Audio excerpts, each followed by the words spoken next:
ये कहानी इतनी इनक्रेडिबल इन लोगों ने बनाई है कि उस पर तो सोते सोते भी यकीन नहीं किया जा सकता है। अ, एकदम शुरू से शुरू करें तो पुलिस वालों के हथियार कैसे छीने जा सकते हैं? मतलब how could you be so irresponsible with your weapons? आप इतने बदहवास कैसे हो सकते हैं अपने हथियारों को लेकर कि उनको कोई छीन ले? पंजाब इंसर्जेंसी के समय से ही हम लोग सर्विस में आए, तभी से ये आदेश है कि अगर आपको ये लगता है कि आपका कोई हथियार छीन सकता है तो उसको एक लैनियार्ड से सिक्योर करके रखें। उसके नीचे एक पैराकॉर्ड लगती है जो बेल्ट में लग जाती है। It can not be snatched. Even rifles के लिए आदेश है। जब पंजाब में एक दो बार छीन ली गई थी तो दिल्ली तक में लोग चेन लगा के खड़े होते थे। तो इस आदेश की अवहेलना आपने क्यों की? जबकि आप ये कहानी बना रहे हो कि प्रभात मिश्रा के साथ यही हुआ, उसने भी छीनने की चेष्टा की, तो एक दिन बात तो सुधर जाना था। और दूसरा ये कि सुप्रीम कोर्ट के दो जजमेंट मौजूद हैं कि नॉर्मल कोर्स में हथकड़ी नहीं लगाई जानी चाहिए क्योंकि वो डिमीनिंग होता है। फाइन। एक है प्रेम शंकर शुक्ला वर्सेस दिल्ली एडमिनिस्ट्रेशन, ये 1990 का है, इसको जस्टिस कृष्णा अय्यर ने लिखा था। और दूसरा डिवीजन बेंच का जजमेंट है citizens for democracy versus state of Assam, ये 95 का है। दोनों में ये आदेश दिया गया है कि नॉर्मल कोर्स में हथकड़ी नहीं लगाई जानी है, लेकिन अगर कोई वायलेंट टाइप का आदमी है या डेंजरस है, जिसके लिए मालूम है पहले से, सिटीजन्स फॉर डेमोक्रेसी जजमेंट में उन्होंने वर्ड्स इस्तेमाल किए हैं, if there is credible tendency for violence and escape. और जस्टिस अय्यर ने अपनी अच्छी अंग्रेजी में लिखा है when there is tangible testimony of desperate behaviour. तो आपको तो मालूम है ये तो इतना दुर्दांत अपराधी है, तब आप क्यों उसको हथकड़ी नहीं लगाए? ऐसे तो आप किसी भी छोटे जिले की कचहरी पर खड़े हो जाएं तो पान वाले को भी ये लोग हथकड़ी लगा के रस्सी से बांध के कुत्ते की तरह से लाते हैं। कितनी बार मजिस्ट्रेट लोगों को ऐतराज करना पड़ता है, तो इनको हथकड़ी क्यों नहीं लगी? तो उसको जिस तरह से आप ला रहे थे पहले तो वही गलत था। दूसरे, आप जो गाड़ी पलटने की कहानी बना रहे हो, ये तो मतलब सरासर झूठ और बेवकूफ़ी है। क्योंकि पहली बात कि गाड़ी सड़क के मोर और लेस पैरेलल है, ठीक है। अगर गाड़ी स्किड होकर टॉपल हुई होती तो पहली चीज स्किड मार्क्स होने चाहिए थे। सड़क को छोड़कर जो कच्ची जमीन है उस तो गीली है, उस पर तो निहायत ही आसानी से स्किड मार्क्स बन जाने चाहिए थे, जो कि नहीं बने हुए हैं। स्किड गाड़ी तब होती है जबकि आपके पीछे का व्हील सड़क से पैरेलल है, आगे का व्हील आपने स्टीयरिंग थोड़ा सा टेढ़ा कर रखा है, और तब आप हार्ड ब्रेकिंग करते हैं। Then a torque develops and the गाड़ी रोटेट्स।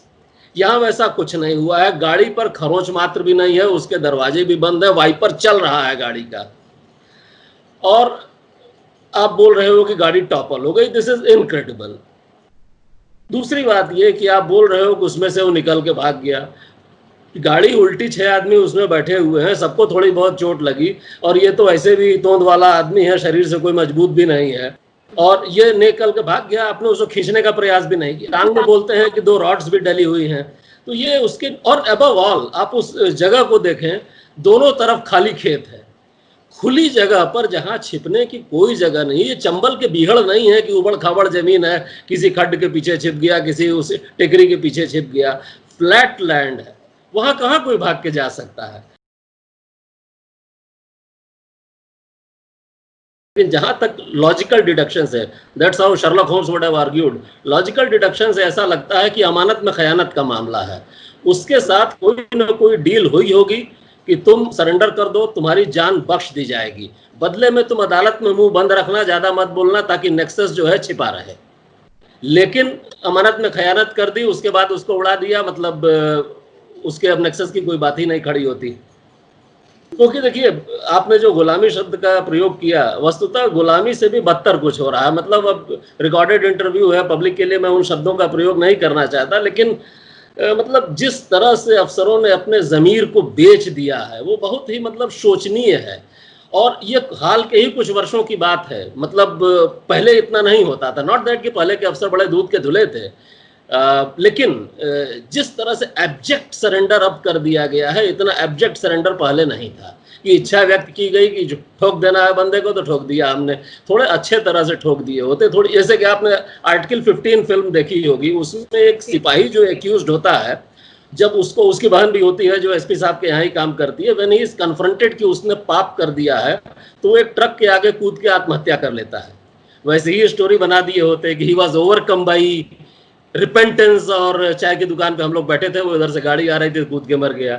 कुछ क्रेडिबल स्टोरी बना देते अगर मारना ही था तो, जो अदालत में टिक जाती। ये फेयर इन्वेस्टिगेशन में अदालत में टिकेगी नहीं।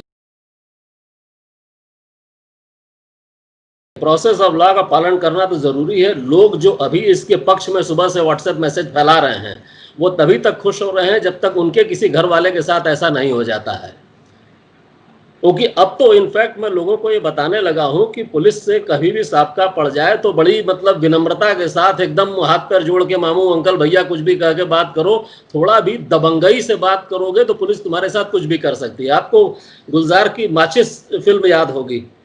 माचिस फिल्म में केवल एक निरपराध आदमी को जाति करके इन लोगों ने टेररिस्ट बना दिया था। घर में अपने कुत्ते का नाम उसने वही रख दिया था जो टेररिस्ट का नाम था। इस पर साहब नाराज हो गए और उसको पीट पाट के अपाहिज कर दिया।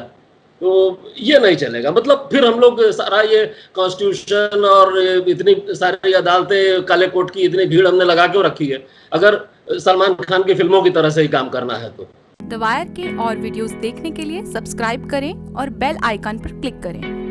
स्वतंत्र पत्रकारिता की आर्थिक मदद करने के लिए डिस्क्रिप्शन में दिए गए लिंक पर जाएं और अपनी राशि चुनें।